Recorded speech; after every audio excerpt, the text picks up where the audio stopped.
there, it's Olivia-Savannah here from Olivia's Catastrophe, and this is my first Gothtober vlog of the month.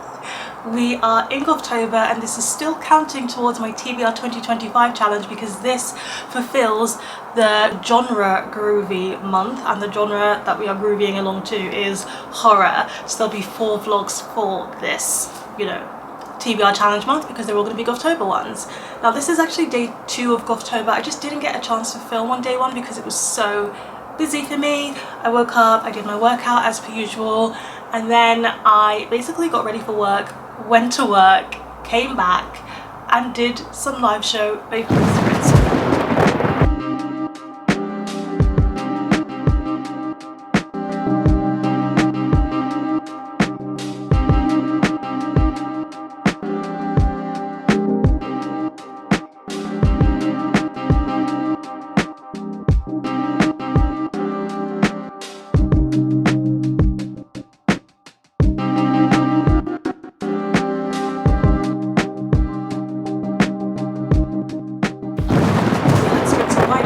With Hannah, and lots of people turned up, which was really nice. And throughout those sprints I was reading Demon Song by Kelsea, which is one of the books that was on my TBR, and I read the whole thing. I started and finished, and I didn't get a chance to speak to you and tell you my thoughts and opinions. I'm so sorry for that, but I'll just tell you what I thought now. So I actually didn't finish on the sprints. I had like 20 pages left, and then I just laid in bed and read them. But yeah, this one is a light horror book, I would say. It is a Phantom of the Opera retelling, and it's set in Beijing, China. So that's really all you need to know in terms of plot, because it follows through on that quite well. And I liked this. I thought the writing was pretty good. I liked the Beijing setting and how it talked about the Chinese opera, and it had a lot of Chinese mythology woven into the story. And all of that mythology is told to you and explained quite clearly, and it was a really fascinating story. And I liked how the phantom creature in this opera house related to that mythology. I liked that they did something a bit unique and a different take on it, and a traditional tale and a classic story, and make something of its own for it. And it also talks a lot about a complicated relationship between a mother and a daughter. Our main character is Ace and Demi, so that is clearly said on page as well. And so yeah, I had a good time with this, but I wouldn't say it's my new favourite thing ever.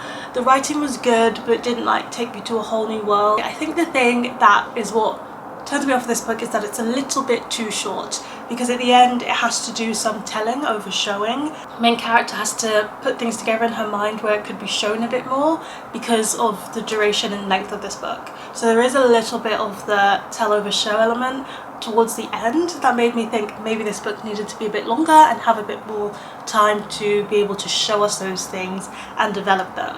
The ending is the gothic crescendo, so this does follow a very gothic storyline where it's a very slow and steady story, and then everything happens at the end, which I really like, and I know some people struggle with, but I don't think it's going to be a struggle here for anyone, because this book is only 166 pages long. So if you are taking it slow and then speeding it up, there's not that much slow. So yeah, it was good. It was a nice read. I enjoyed it, and I'm on to my next book. So I did deviate from my TBR a little bit, and I always read in the mornings before work. And so the book that I'm reading in the mornings before work is The Lies of Lamora by Lynch. This is not gothic, this is not horror, this is a high fantasy book. But there's something about autumn that just makes me just think, do you know what I want right now? A chunky fantasy book. So I decided I was going to pick it up. This can replace Children of Anguish and Anarchy as my second world setting or portal setting story, because it's second world. But we'll see if I finish it this month, which I probably will, and we'll see, if I want to swap out a prompt or if I do want to stick to my TBR. But yeah, as you can see, I'm only a little bit of the way in. I've read 70 pages. I don't really know what this one is about, but so far we are following Locke, Lamora. He is an orphan, he is a thief, and he's too intelligent and good at what he does. And this is switching between the past and the present storyline. In the past, where we hear about his childhood and what he was like as a young thief. And then in the present day, they're doing some kind of heist con situation, from what I can gather. I am enjoying the past storyline more than the present day storyline. That's all the thoughts I really have for now. I'm just getting into it, so we'll see how I go. And then of course we're going to move on to my next book for Gothtober, sticking to the TBR, and that is House of Idyll by Delilah S. Dawson. So this is the one that I think we're gonna have a lot of fun with because I've read 2 of her previous books. It is about it's about Angelina. She's a singer-songwriter who's struggling, and she gets offered the chance to go to this luxury compound which is sponsored by her favourite band, Black Idyll. So she says yes. When she gets there, the island is haunted by screaming horses, mysterious figures in the night, and dreams too twisted to be real. Yeah, what is happening in this compound? We will find out when I read this book. So this is what I'm going to be reading next. I woke up feeling not too well. There was someone on the tube and they were like, you know, tube is crammed when you're coming home from work or on the way to work. And so I was like face to face with this woman, and she was coughing so much, and I think I have got it. I'm feeling so drowsy and so tired. Every Gothtober I am sick, every Gothtober with like clockwork. But yeah, I'm not feeling great. I'm supposed to be going to a book event tonight, but we'll see if that happens. I kind of want to curl into bed and sleep and cool in and have a sick day, but I can't do that because I don't know the order that these vlogs are coming out in, but there's been a whole thing happening for over a month with mold in my flat and my toilet leaking into the wall and being broken. I haven't been able to use that door. That's my, you know, ensuite toilet. I haven't been able to use it for the past month. Today, the builders are coming and they are going to renovate the whole bathroom, because to get access to my toilet, which is built into the wall, you have to take the whole wall apart. So they're going to be doing that today, and this is my bedroom, so I can't just like sleep and be sick in my bed. So I might as well just try and work, because what am I going to do, you know, while these men are walking in and out as they fix the bathroom, and also fix the wall, which is directly behind me. I'm covering it, so they also have to fix that, which is in the room. So yeah, that's my day today. We'll see if I make it to this book event, or if after forcing myself to work all day I am so sick I'm crashed out.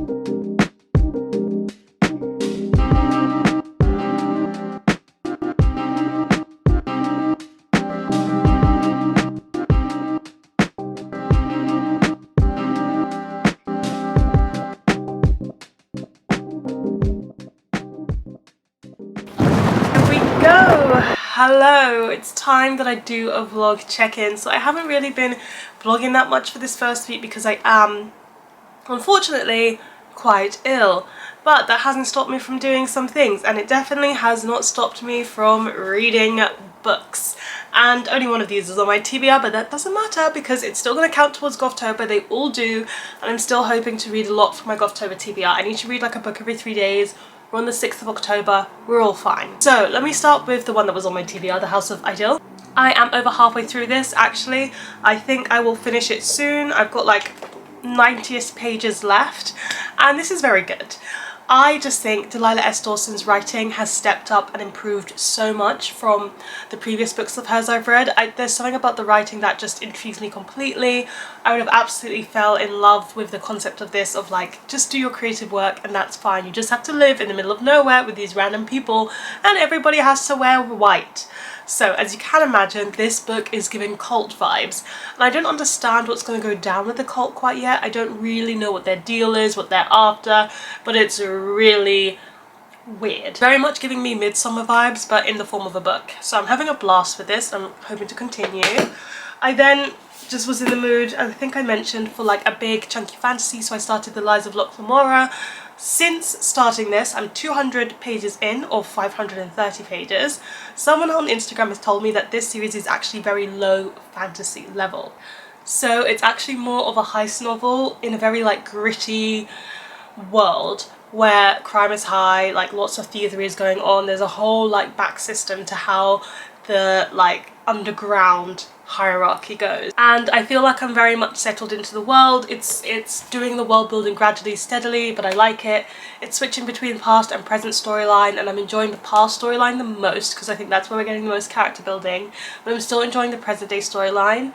Locke is our main character, and I do like his intelligence level. He's very, very smart, witty and clever, and I always appreciate that in book characters. However, when I usually am 200 pages into a like high fantasy like this, I often feel more connected to the characters, and I can tell they've got a bit of a found family vibe going on here, but it's not like a big enough cast of characters for me to be like, yes, found family dynamics. And it's also not quite pulled me in to the level where I'm fully invested yet. So I'm enjoying it, I'm having a good time, I'm keeping on reading. Reading those 200 pages went easy, and I'm at the point where the plot has like really kicked in, and they're like, I appreciate that this is ambitious because it's not like there's a heist happening and that's it. It's like there's a heist and a whole lot of other stuff happening and maybe a second heist too. So there's a lot of stuff going on, which is fun.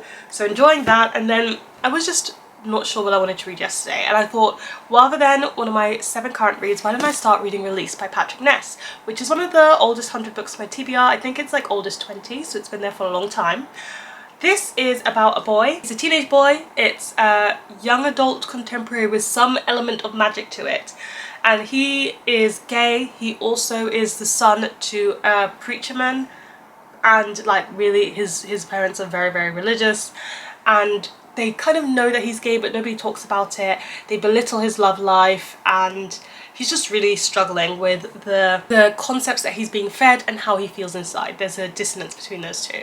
And also, we're also following the perspective of the fact that a girl has been recently murdered in his town, but it seems like maybe she's not going to stay dead. That's all I can say about that. So there is a magical element to this. I have no clue how that magical element is working, how it like ties into things quite yet, but Patrick Ness's writing is beautiful, and I found myself underlining some lines because there's a lot in here about religious trauma and, you know, homophobia, being a teenager, your feelings of love and care being belittled because you're young and they'll go away at some point. So I just really appreciated this because it feels so emotional. Like, what is it like to be a teenager when you are being told a way to live by those over you, and how painful and how harmful is that? It's really touching on my heartstrings, and Patrick Ness's beautiful writing accompanying that is just making it all the more emotionally impactful. So this is kind of a backlist book, but I feel like it's one that deserves a lot more attention than it gets at the moment. So that's what's been happening reading wise. Life wise, a couple of things have been happening. Gothtober's been ongoing, so we had the quiz show yesterday and I won for the first time in like 5 years. I finally won the Gothtober quiz. So that was really good fun. I went to my sister's 30th birthday party against my better judgment because I was ill. I was feeling better. Had a like all out party night and also had some really good Jamaican food in Ma Petite in Shoreditch. But because I partied too close to the sun, I then came home and I was really ill the next day, and I'm still that level of ill. Like, my nose is blocked up to the past century. So yeah, currently ill and recovering and sleeping a lot, which means I have been reading a bit less, which you wouldn't be able to tell from that currently reading stat. But yeah, I had such a great time at April's birthday party, and most importantly, she had a fantastic time, which is the key thing.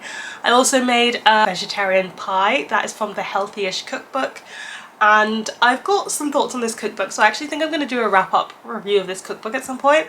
But yeah, this was a really good recipe. It's like focused on tofu and chickpeas as the protein element. It was really easy to make, and I don't usually mess with pastry, but I could mess with this phyllo pastry because it actually worked out very easy and very quick, and it looked really professional and fancily done, and it tasted very good. So I was very happy with how that pie turned out. And then the last thing you will have seen is that my bathroom is finally fixed. Oh my gosh, I'm so excited. It's been over a month. Now the tiles are all in, the toilet is in, it's working, it's functioning, and they also painted this wall here, which was the one that had mold on it, and treated it so all the mold is taken out of the wall, all the filler is put back in, so the wall is like properly a wall and everything, and it's painted white, but it needs 2 layers of paint, and he couldn't put that last layer of paint on before, you know, this one dried. So he's coming back on Friday, then that wall will be dry, then I can rearrange my room and put everything where it needs to be. And tonight I'm going to put stuff back in my bathroom that's been living in my room for the past month. I am so excited. This is excitement. But we are well over halfway through this vlog because tomorrow is the 7th, which is the last day for this vlog. So what we're going to do is we are going to go through this advent calendar, and do you know what, I'm so excited because day 20, we are taking the 20th tea. Do you know what that means? That means there's only 5 teas. By the end of Gothtober, it should be done. It should be almost done. There should only be one left. Actually, is there one for the 25th?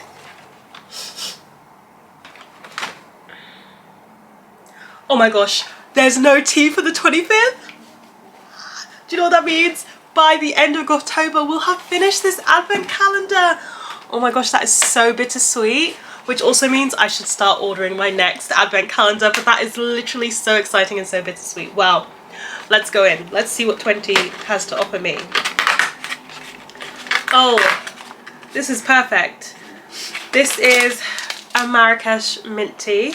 It says a tea merchant inadvertently invented it after wrapping his tea in silk bags to keep it safe in transit. And did you know that New York is believed to be the birth of the tea bag? That's blasphemy. I don't want to talk about tea with the US. We are the only ones who claim tea. Marrakesh tea. Green tea with mint. So what's special about this tea? Traditional Moroccan green tea with mint is typically drunk sweet. Very, very sweet. This is because they use gunpowder green, a tea so strong that sugar is needed to remove the astringency. We opted for a more delicate chunmi green tea known as precious eyebrows. Better to change the base of the tea than your teeth, we reckoned. Wow. That felt slightly snidey towards how they traditionally drink their tea. But anyway, I'm going to try it. I like Marrakesh mint teas. I've had them before. So hopefully this will just be a very good quality version of it.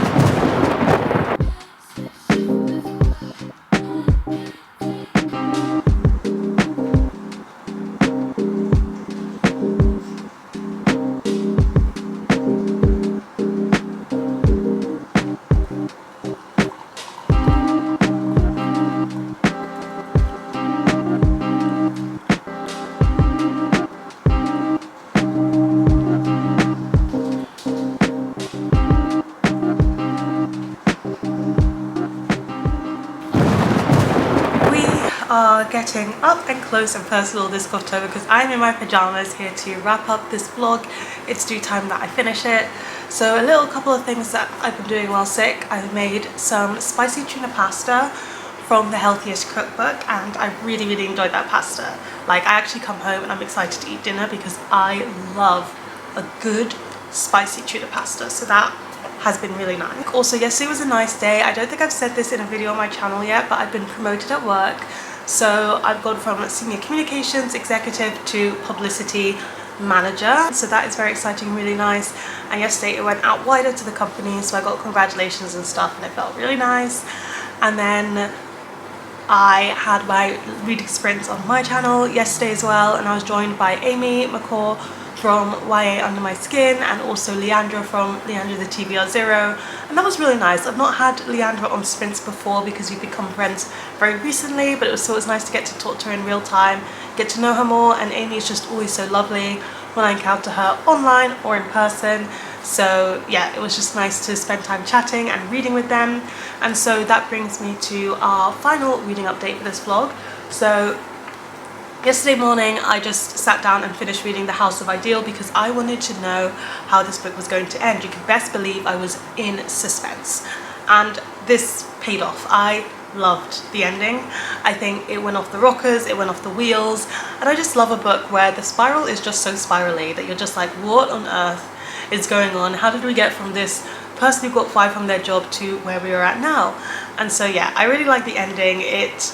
This book is giving cult. It's giving cult in the way that I really love to read about, and yeah, this was a lot of fun. I can't really tell you much about the latter half of the book, but it's very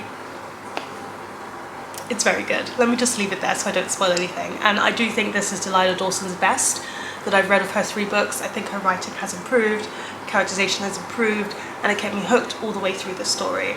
I will read whatever she writes next. I also am now halfway through the tome that is The Lies of Locke Lamora, and I feel very humbled because the last time I gave you my reading update, I was like, where is the fantasy? Where is the magic in this book?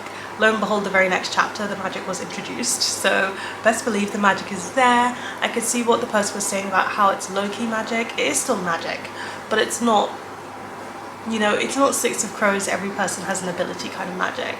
It's lower magic than that. So yes, still enjoying it.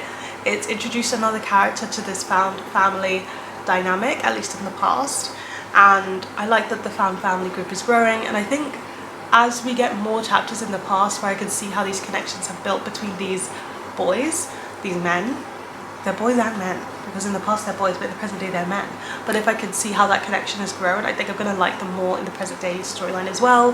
So I'll just keep reading this one. I think this is just one that I'm going to tick through over the next 2 weeks or so. And then on my sprints, I started reading Don't Let the Forest In by C.G. Drews. I feel so proud when I read anything that's on my TBR, honestly. And this is a YA like thriller with some horror elements in it.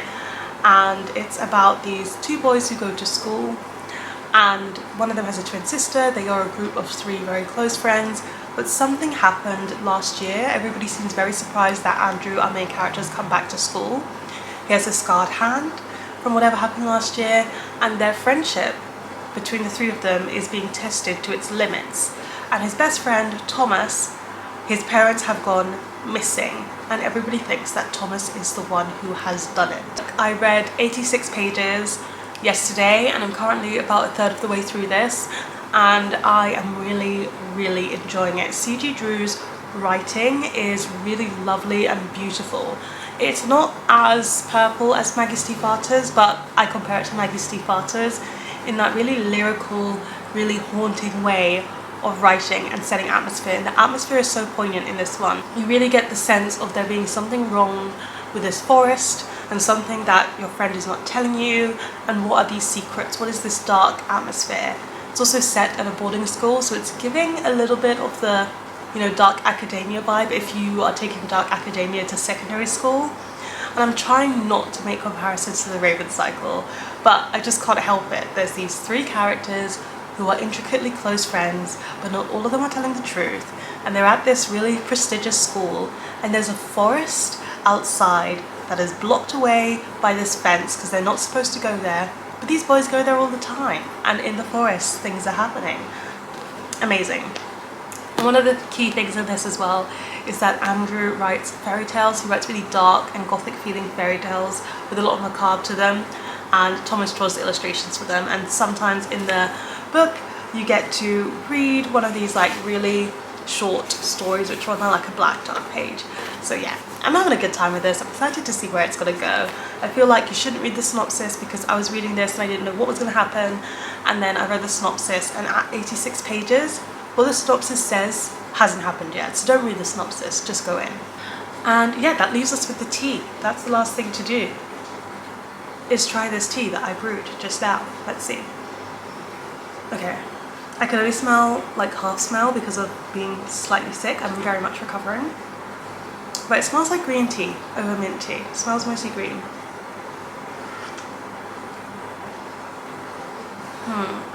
Okay.